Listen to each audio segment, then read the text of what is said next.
جس طریقے سے انسان ترقی کر رہا ہے، تو اگر ہم چاہیں تو انسان کی اس ترقی کو ریوائنڈ کر سکتے ہیں۔ ہم اس کو ریوائنڈ اس طریقے سے کر سکتے ہیں کہ آج جو ٹویوٹا کا کوئی لیٹسٹ ماڈل آیا ہوا ہے کرولا کا، تو اس کو ہم ریوائنڈ کر سکتے ہیں کہ اس سے پہلے کون سا ماڈل آیا تھا، اور کرتے کرتے ٹویوٹا کیسے شروع ہوئی، ٹویوٹا کے پیچھے اس کو بنانے والے کون تھے، اس کے پیچھے اس کی ہسٹری کیا تھی، اس کے بچے کون تھے۔ تو ہم اس چیز کو اس طرح ریوائنڈ کر سکتے ہیں۔ ہم مسلمان ہیں تو ہمارا جو بلیف سسٹم ہے وہ اس چیز پہ نہیں چلتا ہے کہ انسان بندر سے انسان ایوالو ہوا ہے۔ ہم مسلمان ہیں تو ہمارا بلیف یہ ہے کہ ہمارے جو اللہ رب العالمین ہے، انہوں نے ہمارے اوپر سب سے پہلے پیغمبر اتارے تھے، اور وہ تھے آدم علیہ السلام۔ تو ہم اللہ رب العالمین کی ذات کے اوپر بلیف کرتے ہیں، اور ہمارا جو بلیف سسٹم ہے وہ اس طریقے سے چلتا ہے۔ تو اگر ہم زندگی کو اپنی ریوائنڈ کر سکتے ہیں اس طریقے سے، تو اگر ہم اس کو ریوائنڈ کر کے لے جائیں وہاں پر جہاں پر آدم علیہ السلام کو اللہ رب العالمین نے پہلی دفعہ زمین پہ اتارا تھا ایک غلطی کے اوپر،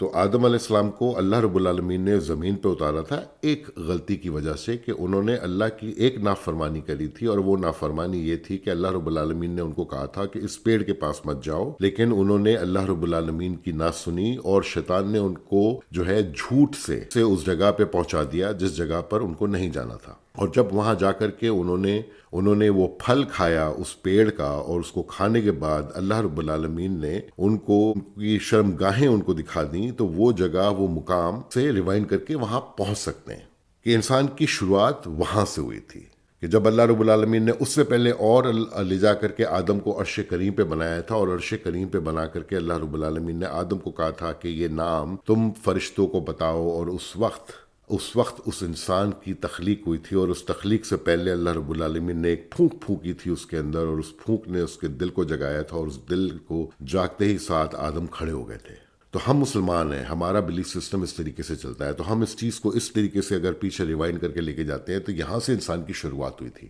عرش کریم کے اوپر سے، اور اس کو بنانے کا جو مقصد تھا وہ یہ تھا کہ اللہ رب العالمین اس کو زمین پہ اتاریں گے خلیفہ بنا کر کے اپنی عبادت کو امپلیمنٹ کرنے کے لیے، اپنے احکامات کو امپلیمنٹ کرنے کے لیے۔ تو اللہ رب العالمین نے آدم علیہ السلام سے اس دنیا کو شروع کیا تھا۔ آدم علیہ السلام جب اس دنیا پہ اترے تھے، تو آدم علیہ السلام اس وقت انجینئر بھی تھے، ڈاکٹر بھی تھے، سب کچھ تھے وہ، کیونکہ ان کو ایوالو ہو کر کے آج ہم یہاں پر ہیں کہ ہم بلڈرز بھی ہیں، پلمبرز بھی ہیں، ڈاکٹرز بھی ہیں، انجینئرز بھی ہیں۔ تو اسی چیز کو جب ہم فارورڈ کرتے ہیں، تو جب آدم علیہ السلام وہاں اترے تھے تو اللہ رب العالمین نے ان کو یہ ساری قابلیت دی تھی، اور اس وقت سے انہوں نے وہاں پر اترنے کے بعد اپنا کام شروع کر دیا تھا، ایک انسان ہونے کی فطرت سے، یا ایک انسان ہونے کے ناطے سے۔ تو جب آدم علیہ السلام اترتے ہیں، اور اللہ رب العالمین اپنے قرآن میں فرماتے ہیں کہ ہم نے انسانوں کو اور جنات کو اپنی عبادت کے لیے پیدا کیا ہے، تو جب اللہ رب العالمین یہ فرماتے ہیں کہ ہم نے انسانوں کو عبادت کے لیے پیدا کیا ہے، تو اس وقت اللہ رب العالمین انسان کو اس کے رزق کا وعدہ کر چکے ہوتے ہیں کہ رزق تو ملے گا ہی ملے گا، تم کو رزق کی تو گارنٹی ہے اللہ رب العالمین کی طرف سے۔ تو اگر تم پریشان ہوتے ہو رزق کے لیے، تو تم اپنے لیے خود پریشان ہوتے ہو، یہ تمہاری ہی نیگیٹو تھاٹس ہیں، ناشکری ہے کہ تم پریشان ہوتے ہو کسی چیز کو لے کر کے۔ تو اللہ رب العالمین نے جب آدم کو اس وقت اتارا تھا، تو آدم کو اللہ رب العالمین نے اتار کر کے رزق کا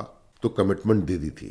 اور رزق کی کمٹمنٹ دینے کے بعد اللہ تعالیٰ قرآن میں فرماتے ہیں کہ صبح کو اٹھو اور جاؤ اور اللہ کا فضل تلاش جاؤ، محنت کرو۔ تو اس وقت جب آدم علیہ السلام اترے تھے، تو انہوں نے اترنے کے بعد اپنا فضل تلاش کرنا شروع کر دیا تھا، کہ انہوں نے جو ہے غاروں کے اندر گھر بنانا شروع کر دیا تھا، لکڑیوں کو توڑنا شروع کر دیا تھا، اور جو چیزیں ایک انسان نے سیکھی اس زمانے کے اندر، آگ جلانا، اور کرتے کرتے پتھر سے لے کر کے، لکڑی سے لے کے وہ آگے بڑھتا گیا، اور اس طرح ایوالو کر کے ہم انسان آدم علیہ السلام کو لے کر کے ہم یہاں پہنچ گئے، کیونکہ ہم اپنے آپ کو مسلمان کہتے ہیں۔ تو ہمیں یہ تو بھولنا نہیں چاہیے کہ ہم تو مسلمان ہیں، تو ہم تو مینڈک نہیں تھے، ہم مچھلی نہیں تھے، اور نہ ہم بندر تھے، ہم تو آدم تھے، اور آدم ہو کر کے ہم اس دنیا پہ اترے تھے۔ تو یہاں سے انسان کی جو ہے شروعات ہوتی ہے، اور آدم علیہ السلام اس طریقے سے اپنے سارے ایٹریبیوٹس کے، وہ پلمبر بھی ہیں، وہ انجینئر بھی ہیں، وہ انٹرنیٹ ایکسپرٹ بھی ہیں، وہ وائی فائی بھی بنا سکتے ہیں، وہ گاڑیاں بھی بنا سکتے ہیں، وہ ٹرین بھی بنا سکتے ہیں، تو یہ سب لے کر کے وہ نکلے تھے، اور اس وقت سے انہوں نے پتھر لے کر کے، پتھر سے کام شروع کر کے انہوں نے کھدائیاں اور غار بنانا اور یہ سب کرنا شروع کر دیا تھا، کہ آج ہم یہاں آ کر کے اپنی شاندار عمارتیں اور سڑکیں بنا رہے ہیں۔ لیکن عرش کریم پہ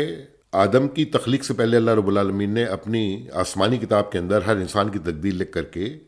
لکھ لی تھی وہاں پہ، اور جب انہوں نے تقدیر لکھ لی تھی ہر چیز کی، اللہ رب العالمین نے اس کتاب کے اندر، اس کتاب کے اندر جس کتاب کے اندر اللہ رب العالمین نے کل کائنات کی ہر چیز ڈال دی ہے، اس کتاب کے اندر جس کتاب سے اللہ رب العالمین قلم سے سٹارٹ کرتے ہیں، کتاب پہ آتے ہیں اور فرشتوں کو پیدا کرتے ہوئے اس کل کائنات کو پیدا کر دیتے ہیں، اور یہ کائنات ابھی تک ایکسپینڈ ہو رہی ہے، رکتی نہیں ہے یہ. تو اس وقت اللہ رب العالمین نے اس کتاب کے اندر سائنس بھی ڈال دی تھی، ٹیکنالوجی بھی ڈال دی تھی، انجینئرنگ بھی ڈال دی تھی، پلمبنگ بھی ڈال دی تھی، میکینیکل ورک بھی ڈال دیا تھا. اور آپ آج جو فون یوز کر رہے ہیں اللہ رب العالمین نے وہ بھی اس میں ڈال رکھا ہے. ہم جو آج اپنے میڈیا انجوائے کرتے ہیں اللہ رب العالمین نے یہ سب کچھ اس میں ڈال رکھا ہے. جب ہم کوئی بڑی عمارت کھڑی کرتے ہیں تو وہ بھی اللہ رب العالمین نے اس کتاب میں ڈال رکھا ہے. تو اللہ رب العالمین نے اس کتاب کے اندر سب کچھ ڈال رکھا ہے، ساری علم اس کتاب کے اندر ہے، اور اس کتاب کا علم اللہ رب العالمین کے پاس ہے. اسی لیے اللہ رب العالمین اپنے آپ کو اللہ رب العالمین کہتے ہیں کہ سب سے بڑی علم جو کسی ذات کے پاس ہے وہ اللہ رب العالمین کے پاس ہے. وہ ہر چیز کو جانتا ہے، وہ کیا ہوگا جانتا ہے، وہ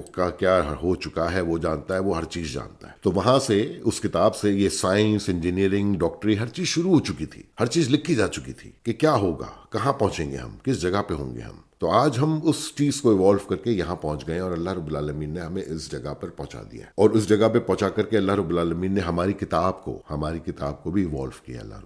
اللہ رب العالمین نے جب پہلی کتاب اتاری ہے تو وہ تختیوں پہ لکھی گئی، پھر دوسری کتاب اترتی ہے تو وہ تختیوں سے کچھ جو ہے لیدر کے اوپر آ جاتی ہے، چمڑے کے اوپر آ جاتی ہے. اس طرح کر کے سو آن سو فورتھ، اس طرح سے یہ کتاب کی ایوولوشن ہوتی ہے ہماری زندگیوں کے اندر. اور کتاب اس طرح سے چلتی ہوئی اللہ کے احکامات چلتے ہوئے آ رہے ہیں. لیکن اللہ کے احکامات جو تھے آدم علیہ السلام کو، وہ یہ تھے کہ تم میری عبادت کرو گے کیونکہ میں نے تمہیں عبادت کے لیے بنایا. تو جب زمین پہ اترے ہو یا تم جنت پہ اترے ہو، تم کہیں پر بھی اترے ہو، تمہاری جو میں نے تخلیق کری ہے وہ اپنی عبادت کے لیے کری ہے. اور جب میں نے اپنی عبادت کے لیے کری ہے تو جب تم اترو گے زمین کے اوپر تو عبادت تو تم میری کرو گے ہی کرو گے. اس میں تو کوئی چھوٹ نہیں ہے تمہیں، کیونکہ تم بنے عبادت کے لیے ہو. اور اس کے بعد تم اپنا فضل تلاش کرو، اور تم فضل تلاش کرو گے، اور رزق کا میں نے تمہیں وعدہ کیا ہوا ہے. تو یہ تین چیزیں ہیں جس کے اوپر ہماری زندگی چلتی ہے کہ ہمیں اللہ کی عبادت کرنی ہے، ہمیں صبح اٹھنا ہے، اور ہم نے جا کر کے اپنا فضل تلاش کرنا ہے. وہ کسی نوکری کی صورت میں ہے، وہ کسی کسان ہونے کے صورت میں ہے، وہ کسی بھی چیز کی صورت میں ہے، فضل تلاش کرنا ہے. اور یہ اس زندگی کا لائف سٹائل ہے ہمارا آدم علیہ السلام کے زمانے سے، کہ جو پیغمبر ہوا کرتے تھے، جو آدم علیہ السلام تھے، انہوں نے اپنی زندگی شروع کری اور چیزیں بناتے گئے. اس طرح بناتے ہم پیرامڈز دیکھتے ہیں، ہم سٹی آف پیٹرا دیکھتے ہیں، ہم رومن امپائر کی جو بلڈنگیں، ہم یہ سب کچھ دیکھتے ہیں. اسی دنیا میں دیکھتے ہیں کہ انسان اس طریقے سے محنت کرتا ہوا چلا آ رہا ہے، اور انسان یہاں پہنچ گیا ہے اس زمانے کے اندر. اور اس زمانے کے اندر پہنچ کر کے ہم لوگ یہ بھول جاتے ہیں کہ ہماری شروعات کہاں سے ہوئی تھی، اور ہم یہ بھول جاتے ہیں کہ ہمارا رب العالمین کون ہے جس نے ہمیں بنایا تھا عرش کریم کے اوپر. اور ہم یہ بھول جاتے ہیں کہ جو کتاب اس نے ہمارے اوپر اتاری ہے وہ کتاب ہمارے پڑھنے کے لیے ہے، وہ کتاب ہماری کمٹمنٹ ہے اللہ رب العالمین کے ساتھ. اگر ہم اس کتاب کو پڑھ نہیں رہے ہیں اور اپنا ٹائم نہیں لگا رہے ہیں اس کے اوپر تو ہم صحیح نہیں کر رہے ہیں. قرآن وہ کتاب ہے جس سے ہمیں اللہ کے احکامات ملتے ہیں. تو اللہ کے احکامات جو ہے جس طریقے سے قرآن میں بیان کیے گئے ہیں وہ اسی طریقے سے ہیں کہ اللہ کی عبادتیں کرو، نافرمانی نہ کرو، ناشکری نہ کرو، اور بری جگہوں پہ مت جاؤ، انسان کے ساتھ اچھا سلوک کرو، چاہے وہ کوئی بھی ہو، چاہے وہ کسی بھی مذہب سے ہو. تو یہ ہماری بیسک ایجوکیشن جو ہمارے دین کی ہے وہ یہ ہے کہ یہ ہم نے کرنا ہے. اور کچھ ایجوکیشن جو اللہ رب العالمین نے قرآن میں ہمیں دی ہے وہ ہمیں اس طریقے سے نہیں بولی ہے جس طریقے سے فرض احکامات یا اور دوسرے احکامات ہمیں دیے ہیں. پر اللہ رب العالمین نے ہم سے ہمبلی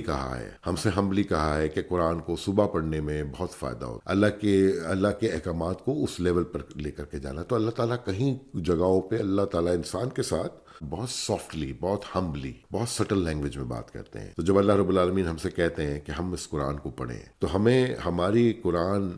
میں ہماری پہچان ملتی ہے کہ ہم کون ہیں، ہم کہاں سے آئے ہیں، ہمارے اس دنیا میں آنے کا ہمارا مقصد کیا ہے. جب اللہ رب العالمین نے آدم علیہ السلام کو اتارا ہے اور ہم اس دین کو فالو کرتے ہیں اور ہم بلیو کرتے ہیں کہ آدم علیہ السلام تھے، تو ہم یہ جانتے ہیں کہ وہ آئے تھے اور وہ ایک غلطی پر بھیجے گئے تھے اس دنیا کے اوپر، ایک غلطی کے اوپر. تو جب ایک غلطی کے اوپر وہ اس دنیا پہ بھیجے گئے تھے تو وہ اس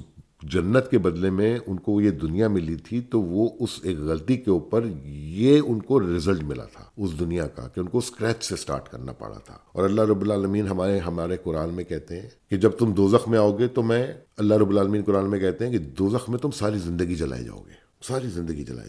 جلتے ہی رہو گے اس کے اندر. کیونکہ ہم اس دنیا میں رہ کر کے اتنی نافرمانیاں کرتے